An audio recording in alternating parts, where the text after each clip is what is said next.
Bonjour à toutes et à tous, chers amis et chers abonnés. Je suis très heureux de vous retrouver à nouveau pour cette nouvelle vidéo où nous allons parler d'un film qui fête cette année ses 20 ans, puisqu'il s'agit, vous avez pu le voir en vidéo, de ce film assez discret, on va dire, qui n'a pas trop fait de vagues, et pourtant c'est un excellent film, qui est L'Effet Papillon, ou en VO, The Butterfly Effect.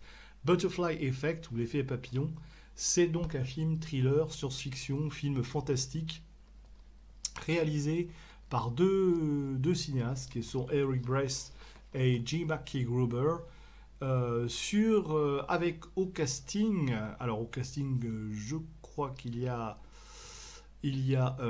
Ashton Kutcher, Amy Smart, Logan Lerman ou encore Ethan Suplee, Irene Gorovalagla, pour un film qui nous fait plonger d'une certaine manière dans les ressorts un petit peu de l'esprit humain, puisqu'il s'agit d'une histoire racontant l'histoire d'un jeune garçon ou d'un jeune adolescent qui s'appelle Evan Treborn, qui, on va dire, souffre comme ça de troubles de mémoire, et il est incapable de se rappeler de moments cruciaux de son existence, et notamment les plus effrayants ou les plus angoissants, etc. Comme si son cerveau coinçait un petit peu les moments les plus désagréables de son existence, et c'est pourquoi il, il écrit, sur les conseils d'un neurologue, il va écrire tout ce qui lui arrive sur des journaux. C'est ainsi qu'il apprend, en relisant ses notes, qu'il a le pouvoir de se transporter dans le passé. Et sans hésiter donc, il va utiliser ce don afin d'effacer tout ce qui lui fait mal et tout ce qui fait mal à ceux qu'il aime. Et je trouve que ce film est absolument bien écrit.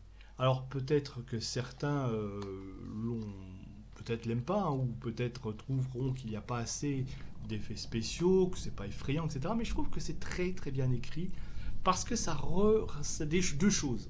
Ça nous ça relance un petit peu l'intérêt, on va dire, pour le voyage dans le temps, mais plus que ça nous fait montrer un petit peu ce fameux effet papillon. Alors l'effet papillon, si on parle un petit peu quelque chose, vous savez, c'est la fameuse phrase qu'un battement d'aile à l'autre bout du monde, voilà, fait venir un tsunami à je ne sais pas où. En réalité, l'effet papillon, c'est quelque chose qui nous invite à prendre des décisions réfléchies, car nous ne savons jamais quelles en seront les conséquences. Et c'est exactement ce qui arrive à Evan dans ce film.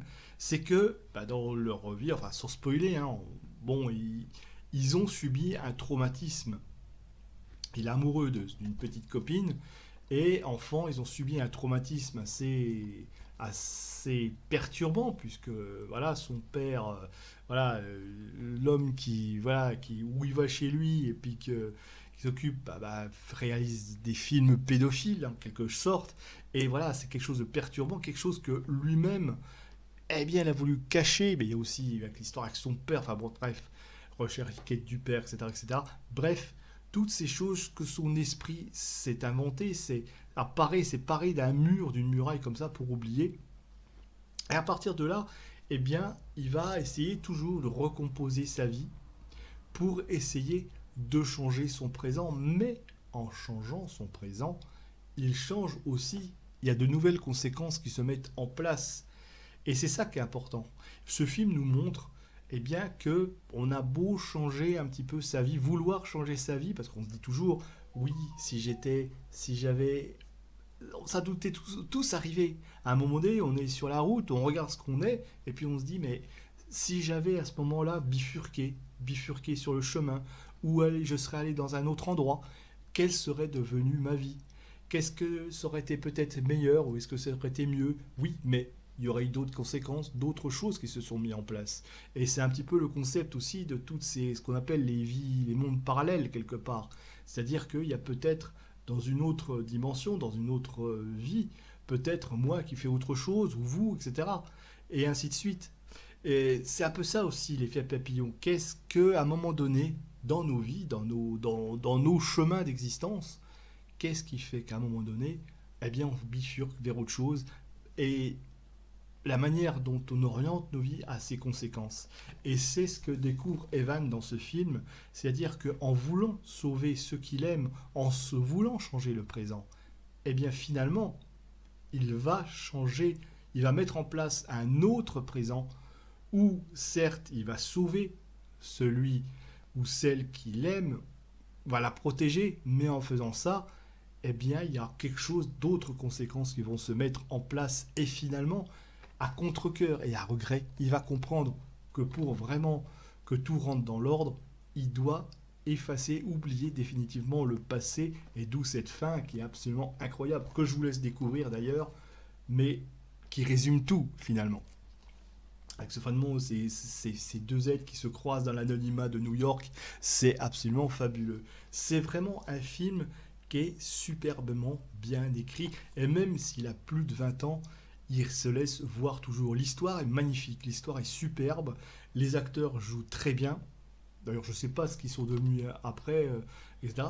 Mais franchement, c'est porté en plus par une musique de Michael Sobey qui accompagne l'action.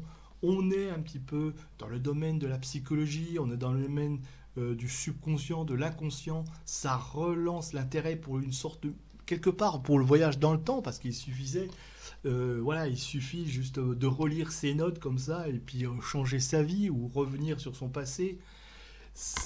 Mais et en même temps, bah, ça nous montre un petit peu l'importance aussi des souvenirs, l'importance des traumatismes d'enfance aussi quelque part, qui sont aussi qui peuvent traumatiser toute une vie. Mais en même temps, ça nous propose aussi, je vous ai dit, cette idée de, eh bien, est-ce que si j'avais changé quelque chose à ma vie, est-ce que ma vie en serait changée pour autant?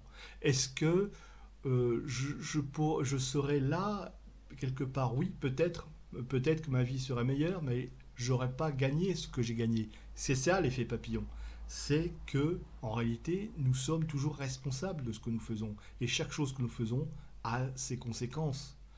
Et il faut penser à ça. Et ce que Evan apprend dans ce film, où finalement le but de son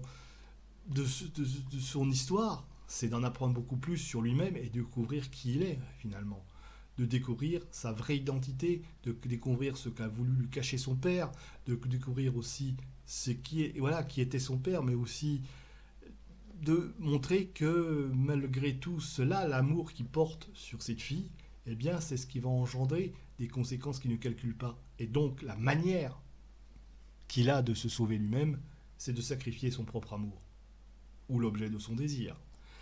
Et ça, c'est absolument incroyable.